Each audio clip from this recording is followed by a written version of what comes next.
Hello जय हिंद साथियों, स्वागत है आप सभी का सत्या एक्सीलेंट यूट्यूब चैनल पे। आज की जो हमारी वीडियो होने वाली तीसरे नंबर की वीडियो होने वाली जो कि इलेक्ट्रीशियन थ्योरी निमी का क्वेश्चन सॉल्व किया जा रहा है आईटी सेकेंड ईयर का।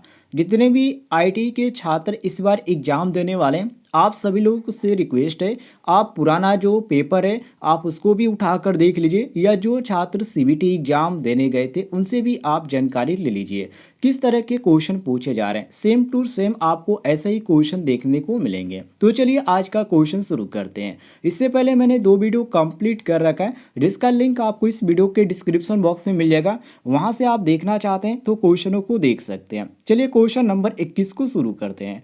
क्वेश्चन नंबर 21 में पूछा जा रहा है कि क्यों एक डीसी जनरेटर के आर्मेचर कोर पटलित है। पटलित का मतलब क्या होता है? देखिए, पटलित का मतलब होता है लेमिनेशन, और आर्मेचर को लेमिनेटेड करने का कारण ये होता है जो भंवर धारा हानि होती है उसको कम करना। मतलब ये हुआ कि भंवर धारा हानि को कम करने के लिए हम क्या करते हैं, आर्मेचर के कोर को पटलित करते हैं, और इसमें यही पूछा जा रहा है। तो हम कहेंगे ऑप्शन नंबर जो सही होता है डी हमारा बिल्कुल करेक्ट आंसर हो जाता है। डी ऑप्शन आप यहाँ पर देख सकते हैं। डी ऑप्शन यहाँ पर दिया गया भंवर धारा हानि को कम करने के लिए, इसको नोट कर लीजिएगा।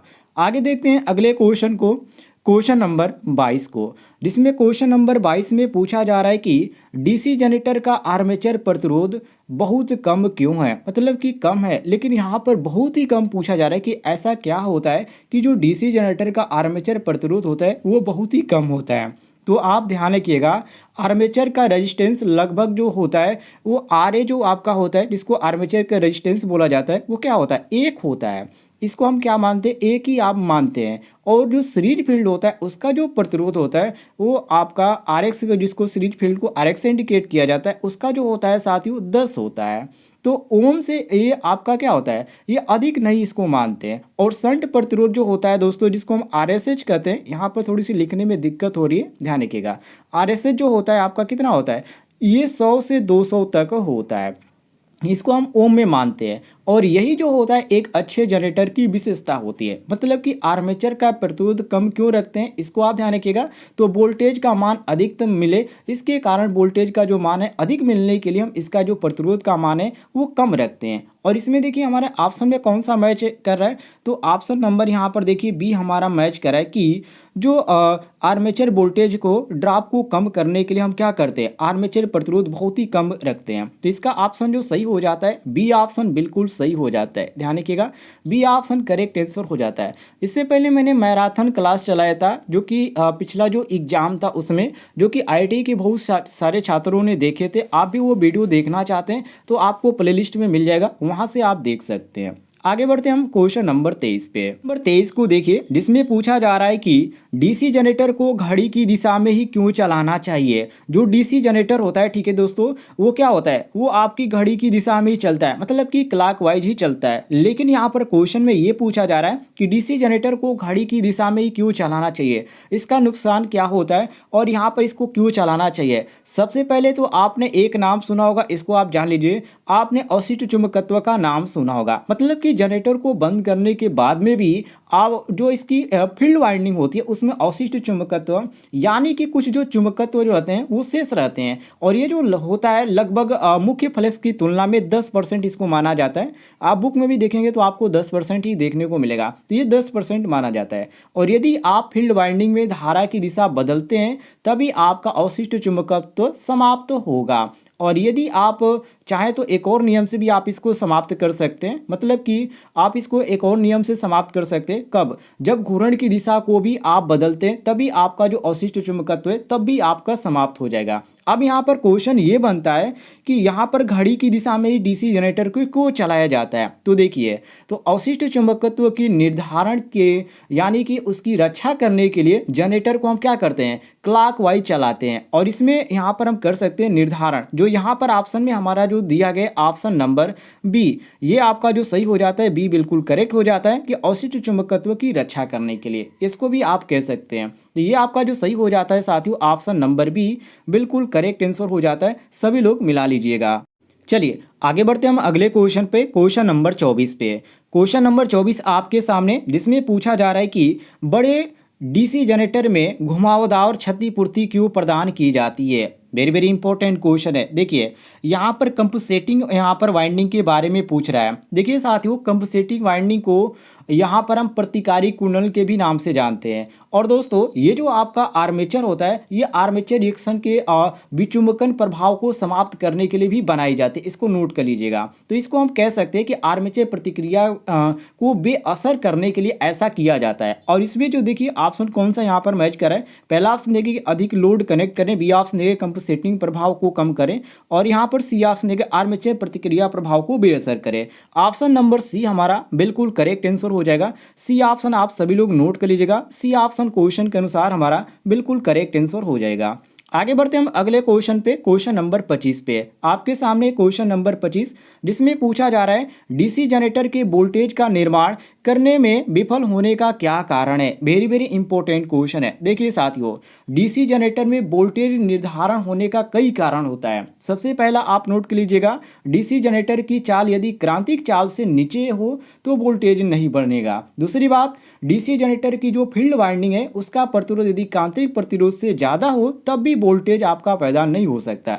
तीसरी बात यह है कि फील्ड वाइंडिंग में यदि फ्लक्स का मान यदि शून्य हो जाता है तो भी वोल्टेज आपका पैदा नहीं होगा। इसको नोट कर लीजिएगा, ये कई बार परीक्षा में पूछा जाता है। ये तीन इसके रीजन बन जाते हैं। और ऑप्शन में यहाँ पर कौन सा दिया गया रीजन, तो इसमें जो आपका सही दिया गया, आप सभी ऑप्शनों को पढ़ लीजिए। पहला ऑप्शन दे गए ढीले ब्रश संयोजन, बी ऑप्शन दे गए आर्मेचर प्रतिरोध अधिक है, ये भी गलत है। सी ऑप्शन दे गए कि फील्ड प्रतिरोध क्रांति प्रतिरोध से ऊपर है, ये बिल्कुल आपका सही हो जाएगा।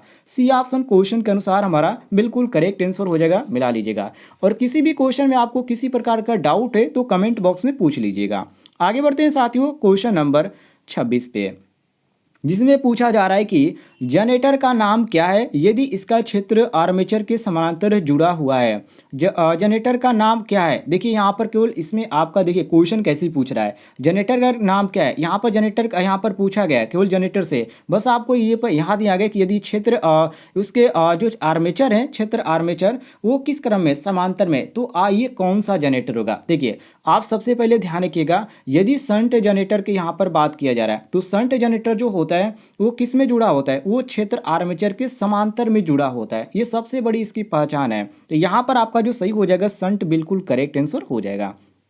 इसको ध्यान रखिएगा, ए ऑप्शन क्वेश्चन के अनुसार हमारा बिल्कुल करेक्ट हो जाता है। और यदि इसकी विशेषता की बात की जाए तो शंट जनरेटर की विशेषता ये होती है कि ये नो लोड से लेकर फुल लोड तक अपने टर्मिनल वोल्टेज को क्या करता है, स्थिर रखता है। ये आपका इसका विशेषता होता है, इसको नोट कर लीजिएगा। आगे बढ़ते हैं साथियों अगले क्वेश्चन को देखिए, क्वेश्चन नंबर 27 को देखिए। आपके सामने क्वेश्चन है जिसमें पूछा जा रहा है डीसी जनरेटर में पोल शू का उद्देश्य क्या है। मैंने इसका क्वेश्चन नंबर 1 जो बताया था पार्ट 1 वीडियो में, आप देखेंगे तो पोल शू के बारे में मैंने आपको बताया था कि इसका पोल शू का काम क्या होता है और पोल शू कैसा होता है। देखिए पोल शू का काम होता है वाइंडिंग को मजबूती प्रदान करना और वाइंडिंग का स्थिर अधूरता को फ्लक्स बनाए रखने के लिए ये पोल शू का भी इसका प्रयोग होता है। अब इसमें जो आपका सही ऑप्शन दिया गया, यहाँ पर दिया गया ऑप्शन नंबर डी कि एयर गैपिंग में समान रूप से फ्लक्स को बनाए रखें, ये बिल्कुल सही है। ऑप्शन नंबर डी हमारा बिल्कुल करेक्ट आंसर हो जाएगा। आगे बढ़ते हैं साथियों अगले क्वेश्चन पे, क्वेश्चन नंबर 28 को देखिए। क्वेश्चन नंबर 28 को देखिए साथियों, जिसमें पूछा जा रहा है कि डीसी जनरेटर में स्प्लिट रिंग का क्या कार्य है। यहाँ पर देखिए एक आपका स्लिप रिंग होता है, एक आपका स्प्लिट रिंग होता है। यहाँ पर देखिए प लिखा गया, ऐसे आपका लिखा गया है स्प्लिट, ठीक है, स्प्लिट रिंग, और एक आपका स्लिप रिंग होता है। ये दोनों आप इसको ध्यान से समझ लीजिएगा, नहीं तो आप कंफ्यूज हो जाएंगे। जो डीसी आपका होता है, ठीक है, जो डीसी होता है इसमें आपका दो प्रकार के हो जाते हैं। ये मान लीजिए आपका डीसी है और ये आपके दो प्रकार के हो जाते हैं।